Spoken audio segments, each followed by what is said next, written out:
Vicdonim qattiq qiynalyapti. Qandaydir fatvo berasiz dedilar. Endi bu yerda biz nasihat qilamiz, fatvo berish bizning huquqimizga kirmaydi.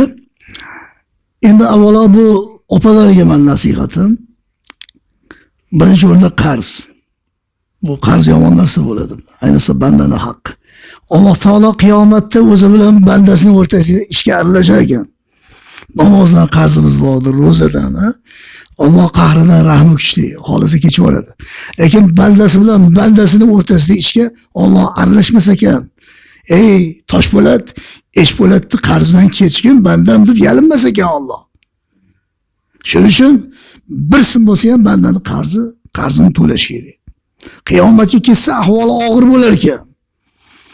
O'sha banda yo'liqqanda, menga savobingdan bergan, meni gunohim bo'lgandirgan. Alloh taolo qo'y, kelishvollaring qo'y demasagan Alloh taolo. Shuning uchun bir tanga bo'lsa ham birovning haqqi. Qarzini bermasdan dunyodan o'tgan odam qabrida kishanlangan, bog'langan holatda yotar ekan deb bo'lsa ekan. Xudo asrasin, bandadan qarz bo'lishdan. Avvalo shu opalar qarzini bersin. Agar qarzini bera olmasa to'g'ri tushuntirsin kerak. Ana qarz bergan odam kechib yuborishi mumkin, bular ahvolni ko'rib. Qiynalyapti, uzoqmayapti. Alloh uchun kechib yuborishi mumkin. Alloh boshqa odam o'rnini to'ldirib yuboradi unga. Bu bir. Endi qanaq qilib yarashaman, sog'ayaptilar jigarlar. Men jigar-ku. Ana forslar aytadi, jigar-jigaras, digar-digaras deydi. Jigar-jigar begani. Endi boriladi. Qoida bo'yicha, hali suhbatimizda aytganimizdek, katta bosh kichkina qilib boriladi. Assalomu alaykum deyiladi. Xudoning qarz salomi. Salom berish farz, sunnat Rasululloh. Ali olish farz. Va alaykum assalom kechgarim desa, uni vijdoni bor ekan. Agar bor yo'qol, tur ko'zimga ko'rinma desa, salomiga Alini farishtalar olar ekan.